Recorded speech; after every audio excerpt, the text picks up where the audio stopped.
Hi friends, அழகே அழகே இனி வரப்போகிற எபிசோட்ஸ்க்கான ப்ரிம் தான் இந்த வீடியோவில் பார்க்க போகிறோம். வாங்க ஃப்ரெண்ட்ஸ் பார்க்கலாம். கோமதி வந்துட்டு ராஜிக்கிட்ட அப்படியெல்லாம் கதிர் எங்கேயும் போயிட மாட்டான், அவனுக்கு வேலை இருக்கிறதுனால தான் அவன் வேலையை பார்த்துட்ருக்கான், நீ எதை பற்றியும் கவலைப்படாத ராஜி அப்படின்றாங்க. வீட்டில் நாம் லேடிஸ் வேறு யாருமே இல்லை, அவன் வேலைக்கு போகிறவன், வீட்டில் இருந்தாலையும் அவன் எப்பயுமே வேலைன்னு இருப்பானோ உனக்கு தெரியாதா அப்படின்றாங்க. அத்தை, நீங்கள் சொல்கிற மாதிரி கதிர் மேலே சந்தேகப்பட்டெல்லாம் நான் ஒன்றும் கதிர் ஃபோன் படலைன்னு நான் ஏங்கலை. இதுக்கு முன்னாடியெல்லாம் அவன் என்கிட்ட இப்படி இருந்ததே இல்லை, ரொம்ப பாசமாக இருப்பான், ரொம்ப அக்கறையாக இருப்பான். இப்போ அது இல்லாமல் அவன் என்னை அவாய்ட் பண்ணுற மாதிரி எனக்கு தோணுது, தான் வேறு எதுவும் இல்லாத அப்படின்றாங்க. அதெல்லாம் எதுவுமே இருக்காது, எல்லாமே சரியாக போயிடும் அப்படின்றாங்க. இன்னொரு சைடு என்ன தான் கோமதி வந்து மலருடைய நிலைமையை புரிஞ்சுக்கிட்டு வீட்டுக்கு ஒரு வேலைக்காரங்க வைக்கலாம் அப்படின்னு சொன்னாலையும் வீட்லேயும் அதை ஏற்றுக்க மாட்டாங்க. அது மட்டும் இல்லாமல் பாக்யராஜ் சொன்னால் இந்த வீட்டில் யாரும் கேட்க மாட்டான்றாங்க அப்படின்றது இன்னும் கோமதிக்கு சரியாக புரியலை. எடுத்து நீ சொல்லி புரிய வைக்கலாம் இல்லைப்பா அப்படின்றாங்க. அவங்க வீட்டுக்குள்ளே எப்படி பல குழப்பங்கள் இருக்கோ அதே மாதிரி இங்கே பாக்யராஜோடைய வீட்டில் நிறைய குழப்பங்கள் இருக்குது.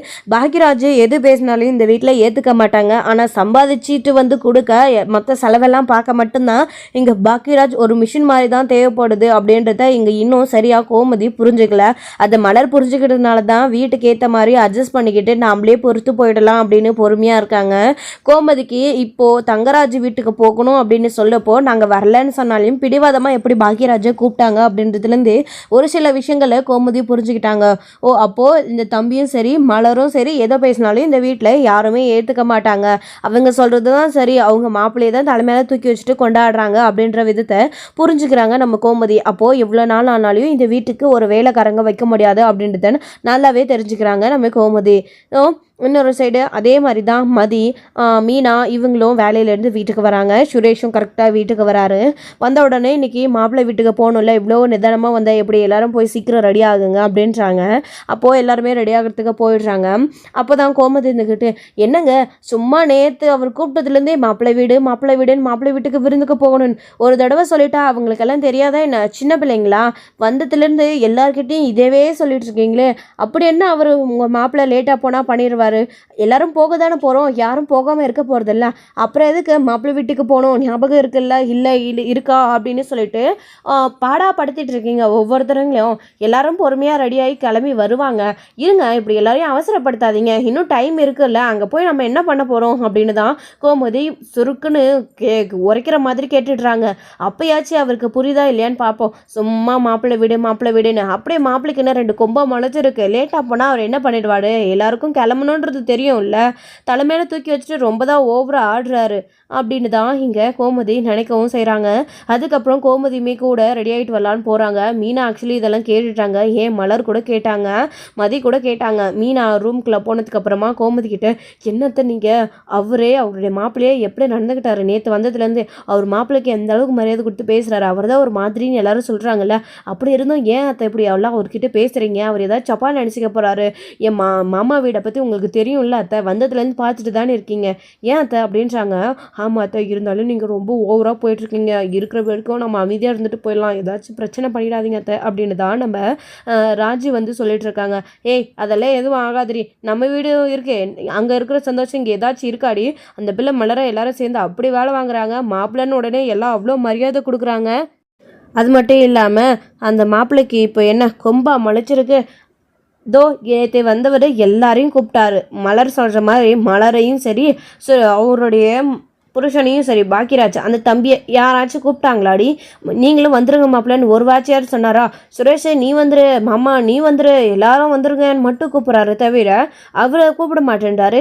ஏன் சுரேஷ் அவரை விட சின்ன பையன் தானே, அவரவே அந்த அளவுக்கு கூப்பிட்றவர், பெரிய மாப்பிள்ளையை கூப்பிடணுன்ற அளவுக்கு அவருக்கு தெரியாதா, மச்சானை கூப்பிடணும்னு சொல்லிட்டு அந்த பிள்ளை கேட்டதில் என்னடி நாயும், அதுக்கு போகணுமா அப்படின்னு அவர் கேட்குறாங்க. போய் தான் ஆகணும், ஏன் மாப்பிள்ளை உன்னை தனியாக கூப்பிடுவாரா, அவர் கூப்பிடலன்னா நீ வரமாட்டியான்ற கேள்வி கேட்குற மாதிரியே இல்லை, அவர் கேட்குறாரு.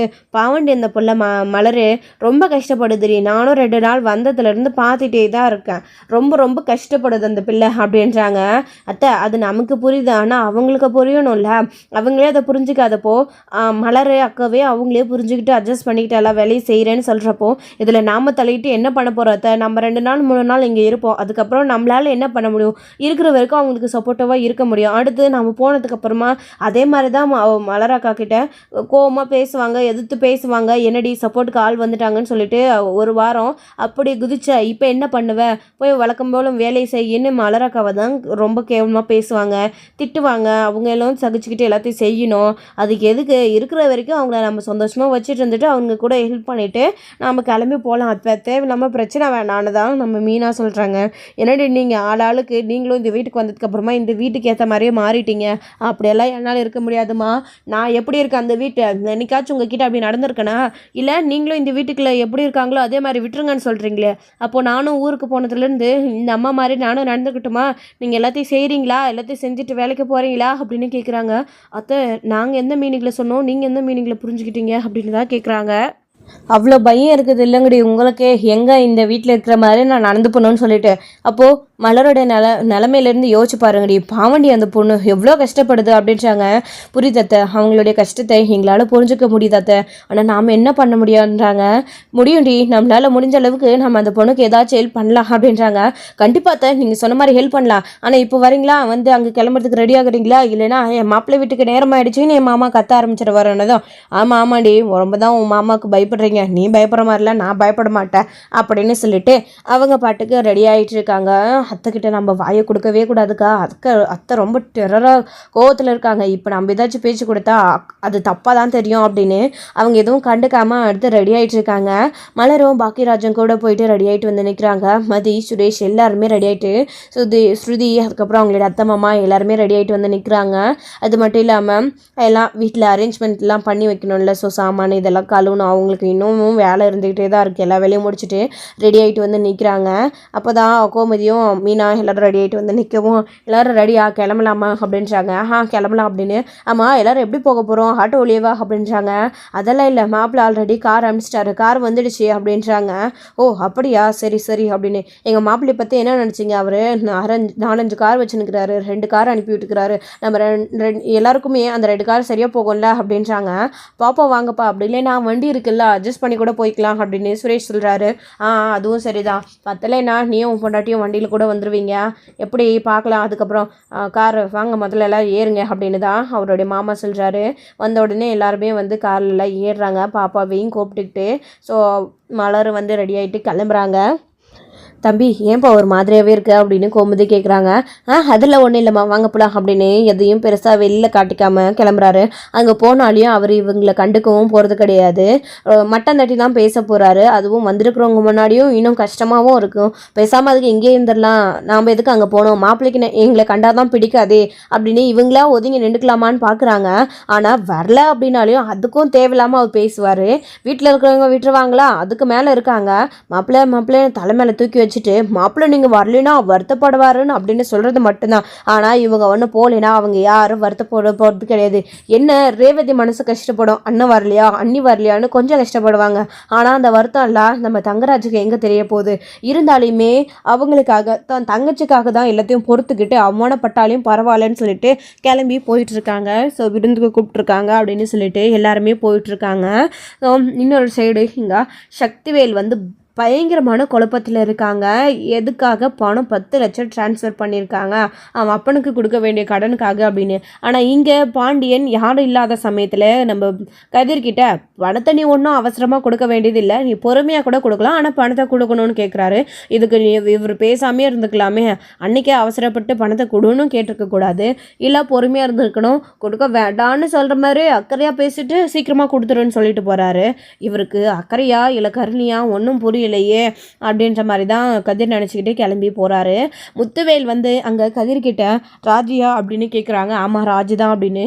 ராஜு எக்ஸாம் எழுத போயிருக்கா, இந்த சமயத்தில் நீ தான் அவள் கூட இருந்திருக்கணும், நீ கூட இல்லைன்னு ராஜு ரொம்ப வருத்தப்படுறா போல இருக்கு. அட்லீஸ்ட் அப்போ அவங்களுக்கு டைம் கிடைக்கும்போது ஃபோன் பண்ணியாச்சும் பேசலாம்ல, அதுவும் இல்லாமல் என் பின்னாடியே அலைஞ்சிட்டு இருக்கியே, ராஜு மனசு கஷ்டப்படும்ல அப்படின்றாங்க. நான் இப்போது பொண்ணு பின்னாடி சுற்றிட்டு இருந்தா அப்பாவை எப்படி காப்பாற்றுறது? அப்பா நல்லா இருந்தால் தானே பொண்ணும் நல்லா இருக்க முடியும். ராஜு எல்லாம் எக்ஸாம் எழுதிட்டு அதெல்லாம் கண்டிப்பாக தைரியமாக தான் வருவா. அதுவும் என் மேலே இருக்கிற கோவத்தில் இன்னுமே எக்ஸாமுக்கு நல்லா ப்ரிப்பேர் பண்ணி நல்லா எழுதுவா. நீங்கள் கவலைப்படாதீங்க அப்படின்றாங்க. நீ அப்படி நினைக்கிற? ஒருவேளை நீ கூட இல்லை, நீ ஃபோன் பண்ணலை அப்படின்னு நினச்சிக்கிட்டு அவள் படிப்பில் கோட்டை விட்டுட்டான்னு என்ன பண்ணுறது அப்படின்றாங்க. அவளை பற்றி எனக்கு நல்லாவே தெரியும். என் மேலே கோவமாக இருந்தால் அவளுக்கு அவளே என்ன செய்யணுமோ அதை செஞ்சுக்குவா. அவள் அப்படியெல்லாம் கோட்டை விடுறவ கிடையாது. ஒரு நாள் கிரவுண்டுக்கு அப்படி தான் கோவப்பட்டு லேட்டாக போகிறா அப்படின்னு திட்டுனதுனால என்னை விட்டுட்டே மறுநாள் கிரவுண்டுக்கு கிளம்பிட்டா.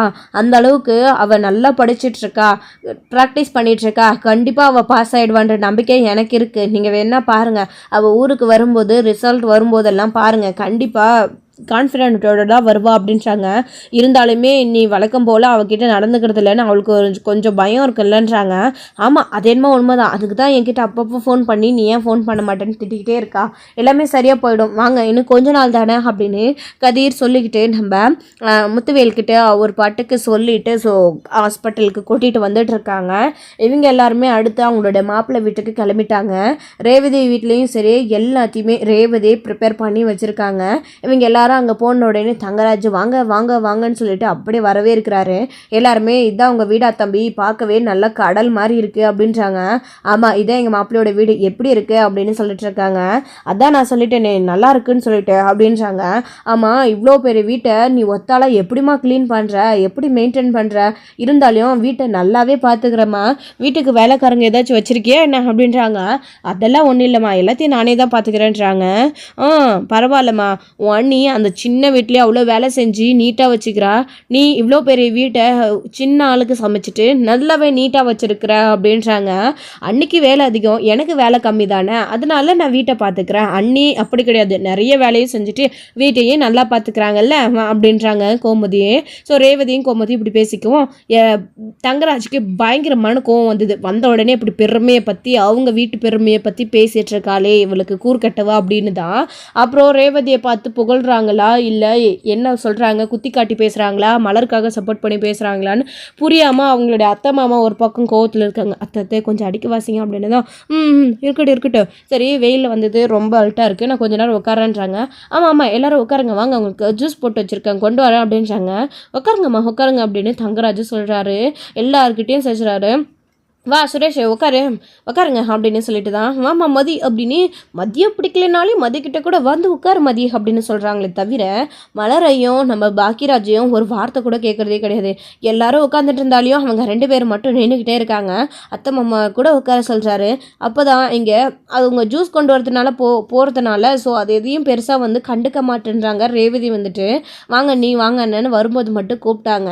இப்போ எல்லாரையும் உட்கார சொல்லிக்கிட்டு அவங்களுக்கு ஜூஸ் கொண்டு வந்து இருக்காங்க. நான் போய் அம்மாவை கூட்டிகிட்டு வரேன்னு சொல்லிட்டு அம்மாவை கூட்டிகிட்டு வரேன்னு தங்கராஜ் போயிடுறாரு. அப்போது அவங்க வாங்கம்மா சொந்தக்காரங்க எல்லாம் வந்திருக்காங்கன்னு கூட்டிகிட்டு வந்துடுறாரு. வந்ததுக்கப்புறமா இங்கே இவங்க 2 பேரும் நின்றுட்டே இருக்காங்க. அப்போது தம்பி ஏன் தம்பி நீங்கள் மட்டும் நின்றுட்டே இருக்கீங்க, வந்து உட்காருங்க அப்படின்றாங்க. ஐயோ இருக்கட்டும்மா பரவாயில்ல நீங்களாம் உட்காருங்க அப்படின்றாங்க. ஓ இடம் இல்லையா தம்பி, நாங்கள் கீழே கூட உட்காந்துக்கிறோம், நீங்கள் வாங்க அப்படின்னு.